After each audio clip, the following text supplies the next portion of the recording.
Trump నిర్ణయాలు ప్రపంచ దేశాలను అతలాకుతలం చేస్తున్నాయి. ముఖ్యంగా అధికారం చేపట్టిందే మొదలు తన నిర్ణయాలతో ఎగ్జిక్యూటివ్ ఆర్డర్స్పై సంతకాలు చేసి హడలు పుట్టించారు. ముఖ్యంగా పౌరసత్వ రద్దుపై తీసుకున్న నిర్ణయం భారతీయులను తీవ్ర ఆందోళనకు గురిచేస్తుంది.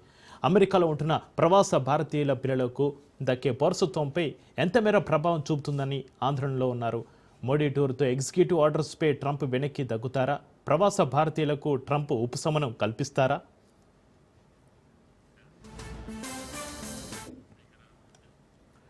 వలసదారులకు అమెరికా గడ్డపై పిల్లలు పుడితే ఆ చిన్నారులకు సహజంగా అమెరికా పౌరసత్వం అందించే చట్టాన్ని నూతన అధ్యక్షుడు డొనాల్డ్ ట్రంప్ రద్దు చేశారు. 100 ఏళ్లుగా అమల్లో ఉన్న ఈ విధానానికి ఒక్క ఎగ్జిక్యూటివ్ ఆర్డర్తో ట్రంప్ పులి స్టాప్ పెట్టారు. ఈ సందర్భంలో అక్రమ వలసదారులకు అమెరికాలో పుట్టే పిల్లలకు లభించే జన్మతః పౌరసత్వాన్ని తమ ప్రభుత్వం గుర్తించదని స్పష్టం చేశారు ట్రంప్. దీంతో ట్రంప్ తీసుకున్న ఈ నిర్ణయం ప్రవాస భారతీయులపై ఎలాంటి ప్రభావం చూపిస్తోంది, చట్ట సవరణ సాధ్యమేనా అనేది ఆసక్తి రేపుతోంది. ఇక మరోవైపు అమెరికాలోని వలసదారులకు భారతీయులకు ఈ ఆర్డర్ నీలి నీడగా మారనుంది. ట్రంప్ తీసుకొచ్చిన ఈ ఎగ్జిక్యూటివ్ ఆర్డర్పై కోర్టు స్టే విధించినప్పటికీ ఒకవేళ అమల్లోకి వస్తే ఇండియన్స్ పరిస్థితి ఏంటనేది ఆసక్తిగా మారింది.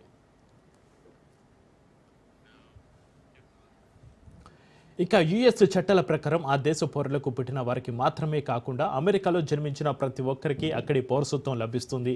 అమెరికా గడ్డపై పుట్టిన వారంతా ఆ దేశ పౌరులే అనే ఉద్దేశంతో 1868లో చేసిన జన్మతః పౌరసత్వాన్ని తీసుకొచ్చారు. కానీ తాజాగా ట్రంప్ జారీ చేసిన ఎగ్జిక్యూటివ్ ఉత్తర్వులతో దీనికి బ్రేక్ పడింది. ట్రంప్ కొత్తగా తీసుకొచ్చిన ఉత్తర్వుల ప్రకారం బిడ్డకు జన్మనిచ్చే సమయానికి తల్లిదండ్రులు అమెరికా పౌరులు కాకపోయినా, ఒకవేళ తండ్రి చట్టబద్ధంగా అమెరికాలో ఉన్నప్పటికీ శాశ్వత నివాసి కాకపోయినా కూడా పుట్టిన పిల్లలకు అమెరికా పౌరసత్వం వర్తించదు.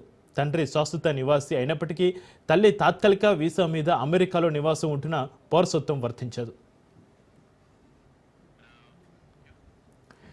అయితే రోజురోజుకి అమెరికాలో నివసిస్తున్న ప్రవాస భారతీయుల సంఖ్య గణనీయంగా పెరుగుతుంది. గతేడాది డిసెంబర్ నాటికి 5.4 మిలియన్ల ఎన్ఆర్ఐలు అమెరికాలో నివసిస్తున్నారు. యుఎస్ మొత్తం జనాభాలో సుమారు 1.47% ఇండియన్సే. వీరిలో 34% మంది అమెరికాలో పుట్టినవారు, మిగతా వారంతా వలసదారులు. ఈ నేపథ్యంలో ట్రంప్ తీసుకున్న ఈ నిర్ణయంతో భారతీయులపై తీవ్ర ప్రభావం చూపిస్తోంది.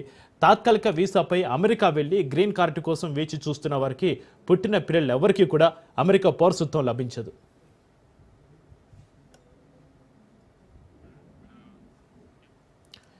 ఇక H1B వీసా భారతీయ నిపుణులపై ఎక్కువ ప్రభావం చూపనుంది.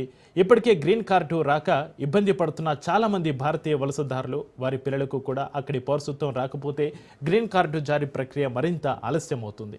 అమెరికాలో జన్మించిన వారికి జన్మతః పౌరసత్వం లభించకపోతే వారికి 21 ఏళ్లు నిండిన తర్వాత తమ తల్లిదండ్రులను అమెరికాకు తీసుకొస్తామని ప్రభుత్వానికి దరఖాస్తు చేసుకోలేరు. దీనివల్ల తల్లిదండ్రులు భారత్లో, పిల్లలు అమెరికాలో ఉండాల్సి వస్తుంది. దీని కారణంగా చట్టపరమైన సమస్యలు ఎదుర్కోవాల్సి ఉంటుంది.